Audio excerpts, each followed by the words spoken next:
सहकारिता को वित्तीय सहयोग देने वाले और ग्रामीणों की बैंकिंग सुविधाओं में अग्रणी रहने वाले जिला सहकारी बैंक के संचालक मंडल के चुनाव में पूर्व की परंपराओं के अनुसार ही सत्ताधारी दल का कब्जा हो गया है। संचालक मंडल के सभी सदस्यों के निर्विरोध चुनाव संपन्न हो जाने के बाद सभापति और उप सभापति का चुनाव भी निर्विरोध होना तय हो गया है।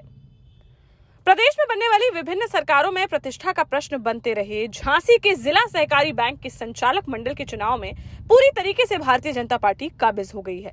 उसने संचालक मंडल के लिए हुए चुनाव में गठबंधन के सहयोगी अपना दल के लिए एक सीट छोड़ते हुए अन्य सभी सीटों पर अपने पदाधिकारियों और कार्यकर्ताओं को निर्विरोध निर्वाचित करा दिया है।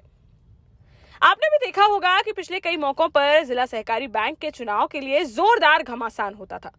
समाजवादी पार्टी की सरकार रही हो या फिर बहुजन समाज पार्टी की सरकार रही हो, बैंक में कब्जा तो सत्ताधारी दल के लोगों का ही हुआ है, लेकिन चुनाव में विरोध होता देखा गया है। भले ही संचालक मंडल के लिए नामांकन प्रक्रिया में विपक्षी प्रत्याशी पर्चा ना भर पाए हों, लेकिन नामांकन प्रक्रिया के दिन बैंक परिसर में खासी गहमा-गहमी देखी जाती थी और विरोध का प्रयास भी देखा जाता था। लेकिन इस बार के चुनाव में भले ही समाजवादी पार्टी सहकारिता क्षेत्र में अपनी मजबूत पकड़ का दम भरे, लेकिन सपा सहित विपक्ष ने पूरी तरीके से हथियार डाल दिए हैं,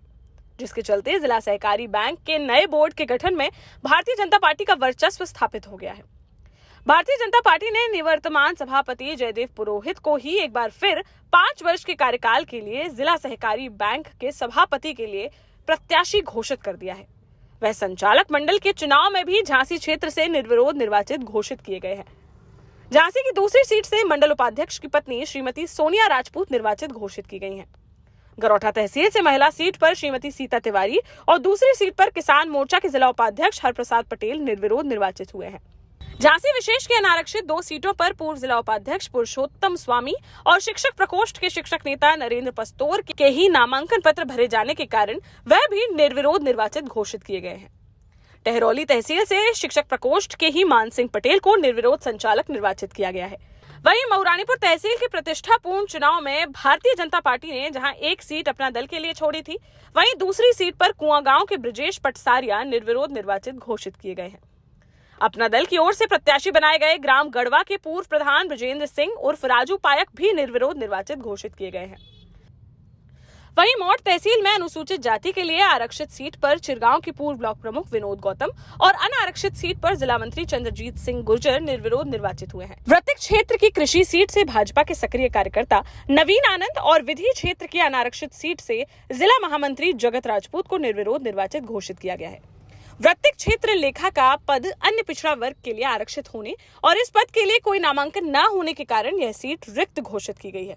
जिस पर अब शासन द्वारा किसी को नामित किया जाएगा। संचालक मंडल के लिए जिन 13 सदस्यों का निर्विरोध निर्वाचन हुआ है, उन्हें बीते रोज ही पूर्व क्षेत्रीय अध्यक्ष और वर्तमान में प्रदेश उपाध्यक्ष मानवेंद्र सिंह के झांसी आगमन के दौरान कोर कमेटी के साथ हुए विचार विमर्श में भारतीय जनता पार्टी का अधिकृत प्रत्याशी तय किया गया था। संचालक मंडल के लिए हुई नामांकन प्रक्रिया के दौरान सभापति के प्रत्याशी जयदेव पुरोहित, बबीना के विधायक राजीव सिंह पारीछा, सदर विधायक रवि शर्मा, जिला पंचायत अध्यक्ष पवन गौतम, महापौर बिहारी लाल आर्य, विधायक डॉक्टर रश्मि आर्य,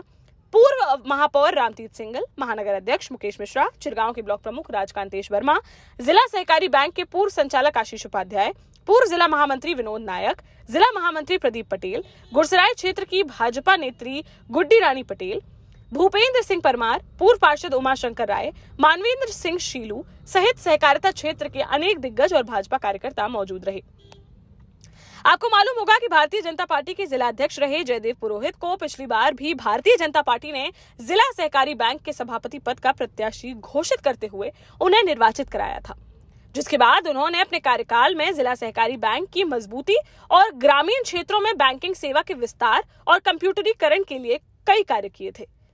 उनके ही समय में जिला सहकारी बैंक के मुख्यालय पर आमजन के लिए सर्व सुविधा युक्त नई शाखा का निर्माण करने के बाद शुभारंभ किया गया था, जिसकी लोगों ने बहुत प्रशंसा की थी। उनका कार्यकाल पूरा होने के बाद भले ही इस पद के लिए जिले के कई बड़े नेताओं की मजबूत दावेदारी थी, लेकिन लंबे विचार विमर्श और जोड़ गणित के बाद प्रदेश नेतृत्व ने एक बार फिर निवर्तमान सभापति और संगठन के पूर्व जिला अध्यक्ष जयदेव पुरोहित पर भरोसा जताते हुए उन्हें पुनः प्रत्याशी घोषित कर दिया है और संचालक मंडल के निर्विरोध निर्वाचन के बाद 23 जून को होने वाले सभापति और उप सभापति के चुनाव में उनका सभापति चुना जाना लगभग तय हो गया है। उप सभापति के लिए अभी पार्टी को प्रत्याशी घोषित करना है और पार्टी जिसे भी प्रत्याशी घोषित करेगी पूर्ण बहुमत को देखते हुए उसका भी निर्विरोध निर्वाचित होना तय है।